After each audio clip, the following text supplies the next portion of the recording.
Students, how are you all? Today we will be continuing our chapter number 6 major landforms of the earth. इससे previous videos में आपने major landforms जो कि mountains, plains, plateaus में divided हैं, आपने उसको अच्छी तरीके से read किया था. You read about the mountains, different types of mountains, uses and limitations of mountains. Then plateaus के आपने पढ़ा था, types of plateaus के बारे में आपने पढ़ा. Again limitations and uses of आपने plateaus के बारे में पढ़ा. आज हम अपना थर्ड टॉपिक लेने वाले हैं about the plains. ठीक है, तो plains क्या है? They are the low lying flat stretches of land not more than 200 meters above sea level. यानी फ्लैट सरफेसेस ऑफ लैंड हैं. ठीक है, बहुत बड़े बड़े फ्लैट स्ट्रेचेस ऑफ लैंड हैं और समुद्र तल से 200 मीटर से ऊपर नहीं है. ठीक है, not more than above 200 meters above sea level. Sea level से सिर्फ 200 मीटर की ऊंचाई पर हैं, जहां पर बहुत सारे काम को हम आसानी से कर सकते हैं. कैसे बनते हैं ये? They are formed by deposition of silt and sediments brought by rivers and their tributaries. बहुत सारे रिवर फ्लो करते हैं और उनकी ट्रिब्यूटरीज होती हैं जो उनको जॉइन करती हैं. तो जब वो चलते हैं तो एक जगह से इरोड करके दूसरी जगह डिपॉजिट करते हैं सिल्ट को. तो जो सिल्ट उनके द्वारा लेकर आया जाता है, जो सेडिमेंट होता है, बैठता जाता है और एक लेयर पे लेयर बना के फ्लैट लैंड बनाता है, उसी को हम प्लेन्स कहते हैं. They are form by the rivers and their tributaries. उनके द्वारा लाए गए सिल्ट और सेडिमेंट के ज़रिए ही प्लेन्स को बनाया जा सकता है. क्योंकि प्लेन एरिया है, समतल एरिया है, तो इट इज़ वेरी फर्टाइल. बहुत अच्छा होता है क्योंकि इसमें जो है सिल्ट और सेडिमेंट्स जो कि रिवर्स के द्वारा लाया गया, तो बेहतरीन सॉइल भी होता है. सॉइल है अच्छा तो वो एग्रीकल्चर में उन बहुत मदद करता है. डिफरेंट टाइप ऑफ एग्रीकल्चर ऐसे ही प्लेन लैंड्स पे आराम से किए जा सकते हैं. ठीक है, very fertile and it is useful for agricultural activities. जितना भी एरिया जो है प्लेन्स में आता है, it is very helpful in the agricultural activities. ठीक है, इसके अलावा हमारे हिंदुस्तान में ही है गेंजेटिक प्लेन्स ऑफ इंडिया, जो कि गंगा और ब्रह्मपुत्रा का जो पॉइंट है, मिक्सिंग पॉइंट है, वो सारा का सारा गंगा जो कि उत्तराखंड से शुरू होकर के और वेस्ट बंगाल में डंप होती है. देन ब्रह्मपुत्रा उसके साथ मिलके एक बहुत बड़ा सा डेल्टा बनाती है, जिसकी वजह से वेस्ट बंगाल की तरफ बहुत अच्छी खेती होती है. तो गेंजेटिक प्लेन्स ऑफ इंडिया.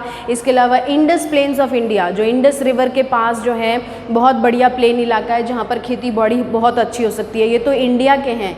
इसके अलावा नाइल वैली प्लेन जो है, अफ्रीका में नाइल वैली है, उसमें बहुत अच्छा होता है क्योंकि वहाँ से नाइल रिवर फ्लो कर रहा है, तो वो प्लेन एरिया जो है सारा खेती बाड़ी के लिए बहुत अच्छा है. देन प्रेरी प्लेन्स की अगर हम बात करें, नॉर्थ अमेरिका में प्रेरी प्लेन्स हैं जो कि बहुत अच्छा लैंड है, जहाँ पे वास्ट स्ट्रेचेस ऑफ लैंड है और अच्छे खासे हेक्टेयर्स ऑफ लैंड में जो है खेती बाड़ी की जा सकती है. ठीक है, तो there are vast stretches of plains which lie 200 meter above sea level. ठीक है, देन नेक्स्ट देखते हैं हम what are the uses, advantages या लिमिटेशंस ऑफ प्लेन. क्या क्या इसके फ़ायदे हैं और क्या क्या इसके नुकसान हैं. We are going to read about that.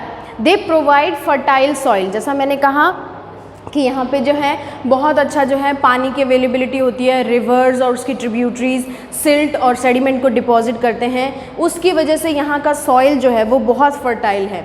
Climate भी यहाँ का सूटेबल होता है फॉर ह्यूमन सेटलमेंट.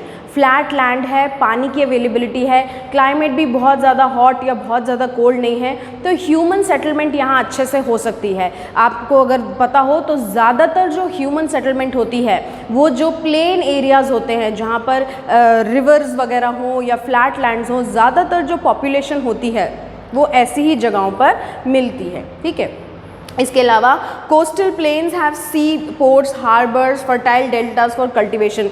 ऐसी जगहों पर सी पोर्ट्स बनाए जा सकते हैं, हार्बर्स हो सकते हैं, ताकि उनके ज़रिए जो है व्यापार किया जा सके या एक जगह से दूसरी जगह सामान को पहुंचाया जा सके. इसके साथ साथ जो फर्टाइल डेल्टा होता है, जो डेल्टा रिवर्स और उसकी ट्रिब्यूटरीज मिलके जो डेल्टा बनाते हैं, उसकी वजह से जो है कल्टीवेशन, एग्रीकल्चर के लिए जो है बहुत अच्छा प्रोवाइड हो जाता है. Then construction of transport network is easy. क्योंकि फ्लैट लैंड है, प्लेन एरिया है, तो रोड नेटवर्क बनाना या रेलवे नेटवर्क बनाना, प्लेन एरिया है तो ट्रांसपोर्टेशन नेटवर्क जो है उस पर बहुत आसानी से बनाया जा सकता है, बहुत आसानी से बिल्ड हो जाता है. Then greater facilities for trade, क्योंकि रोड्स अवेलेबल होंगे, रेलवेज अवेलेबल होंगे, तो हमारे पास जो ट्रेड की पॉसिबिलिटीज़ हैं, व्यापार या बिजनेस की जो पॉसिबिलिटीज़ हैं वो ज़्यादा बढ़ जाएंगी as compare to any other area, ठीक है। क्योंकि प्लेन एरिया में सड़कें हैं, ट्रांसपोर्टेशन आराम से हो सकता है, ट्रक्स या रेलवे लाइन बिछा करके जो गुड्स ट्रेन है वो आराम से सामान को एक जगह से दूसरी जगह ट्रांसपोर्ट कर सकती है। तो ट्रांसपोर्टेशन नेटवर्क जो है वो प्लेन एरियाज़ में बहुत अच्छा किया जा सकता है। Then flat land is suitable for building houses, flat land है तो हाउसेस बनाने में भी परेशानी नहीं आएगी, बिल्डिंग्स बनाने के लिए, हाई राइज बिल्डिंग अगर बनाना है या फैक्ट्रीज बनानी है, इनको कंस्ट्रक्ट करने में परेशानी नहीं आएगी as compare to the mountain terrain और एनी अदर, ठीक है। उस जगह पर परेशानी आती है लेकिन फ्लैट एरियाज़ में जो है दिक्कत नहीं आती है। Then some plains are too hot और टू कोल्ड, इसकी कुछ लिमिटेशन भी है, जिसमें से कुछ प्लेन्स ऐसे होते हैं जो बहुत ज़्यादा ठंडे होते हैं या बहुत ज़्यादा गर्म होते हैं या बहुत ज़्यादा वेट होते हैं, गीले, मतलब बारिश बहुत ज़्यादा होती है वहाँ पे, तो वो जो है उसको लार्ज नंबर ऑफ पीपल जो है उसको यूज़ नहीं कर पाते हैं। अगर हम बात करें तो सहारा डेजर्ट जैसे है या इंडियन थार डेजर्ट जो है, डेजर्ट के आसपास का इलाका जहाँ थोड़ा टेम्परेचर कम रह सकता है या जहाँ थोड़ा फ्लैट लैंड अवेलेबल है, वहाँ पॉसिबिलिटीज़ है सड़क बनाने के लिए या बाकी चीज़ों के लिए। लेकिन यहाँ को जो डेजर्ट एरिया है भले ही फ्लैट लैंड हो लेकिन वहाँ पे कंस्ट्रक्शन आसान नहीं है क्योंकि वो इतना ज़्यादा गर्म एरिया है, ठीक है। तो कई जगह ऐसी हैं फ्लैट लैंड्स की जो कि सूटेबल नहीं है ह्यूमन हैबिटेशन के लिए, ठीक है।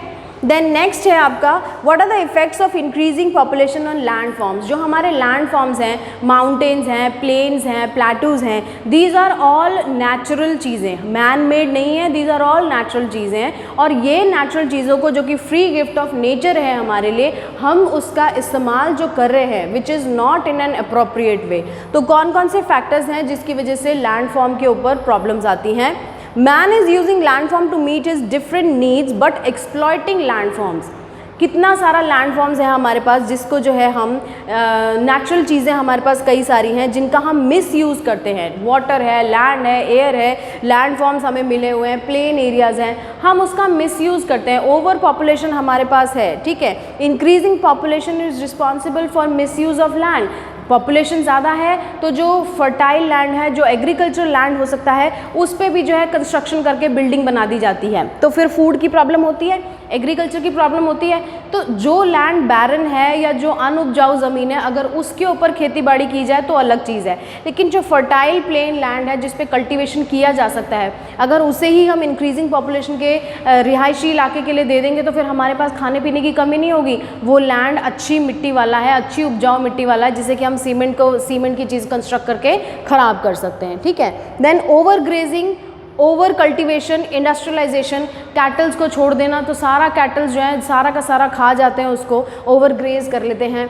एक्स्ट्रा अमाउंट ऑफ कल्टीवेशन, क्योंकि ज़्यादा क्रॉप उगाना है तो बार बार लगातार मतलब सॉइल को रिटेन होने का मौका भी ना मिले। इसके अलावा इंडस्ट्रियलाइजेशन इतना बढ़ रहा है, इक्विपमेंट्स चाहिए, व्हीकल्स चाहिए, हर एक चीज़ के लिए हम इंडस्ट्रियलाइज कर रहे हैं, फिर डिफॉरेस्टेशन कर रहे हैं। ये सब इंडस्ट्रीज़ को खड़ा करना है या बिल्डिंग बनानी है, कुछ करना है, इसके लिए जगह तो चाहिए। वो जगह कहाँ से ला रहे हैं हम? डिफॉरेस्टेशन करके, पेड़ों को काट के जो है, जो जंगल का इलाका है उसे भी हमने जो है इसमें यूज़ करना शुरू कर दिया, जिसके कहीं ना कहीं आफ्टर मैथ्स हमको ही झेलने पड़ रहे हैं। जंगल कट रहे हैं तो जो एरिया खाली हो जाता है, जहाँ पेड़ नहीं है, वहाँ पर लैंडस्लाइड्स होने का खतरा बहुत ज़्यादा हो जाता है। नेचुरल कैलामिटीज़ आ जाती है, नेचुरल कैलामिटीज़ की वजह से भी हमारा जो लैंडफॉर्म्स है वो ख़राब होते हैं। अगर वोल्केनिक इरप्शन हो रहा है, अर्थक्वेक हो रहा है, ये आपके लैंडस्लाइड्स हो रहे हैं, सुनामीज़ आ रहे हैं, ये सारी वजह से भी जो हमारे लैंडफॉर्म्स हैं उनमें बहुत ज़्यादा डिस्टर्बेंस आती है, नुकसान होता है।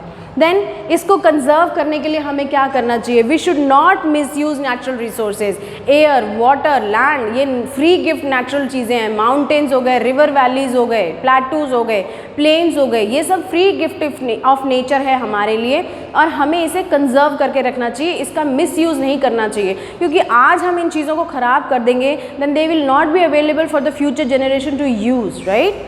देन फिर we should not construct house on fertile land. जैसा मैंने अभी बताया, कोई उपजाऊ ज़मीन है उसके ऊपर हम अगर कंस्ट्रक्शन ना करें तो वो फूड की अवेलेबिलिटी के लिए हमारे को यूज़ हो सकती है। Do not throw garbage on land and water. हम अपने लैंड को और वाटर को गार्बेज थ्रो करके उसमें जो है केमिकल इफ्लुएंट्स डाल के उसको जो कंटामिनेट करते हैं, हमें वो नहीं करना चाहिए, ठीक है। And we should not encourage deforestation. जितना हो सके हमें डिफॉरेस्टेशन को डिस्करेज करना चाहिए। ज़्यादा से ज़्यादा हमें एफॉरेस्टेशन करके पेड़ उगाने चाहिए, क्योंकि जितने ज़्यादा पेड़ होंगे उतना ज़्यादा हमारा एनवायरनमेंट अच्छा होगा, हमारे लैंडफॉर्म्स भी बढ़िया होंगे, ठीक है। तो आज हमारा ये चैप्टर यहाँ ख़त्म होता है। आपने माउंटेन्स, प्लेटूज और प्लेन्स के बारे में अच्छे से रीड किया है। Go through the chapter properly, do the work on time. Thank you.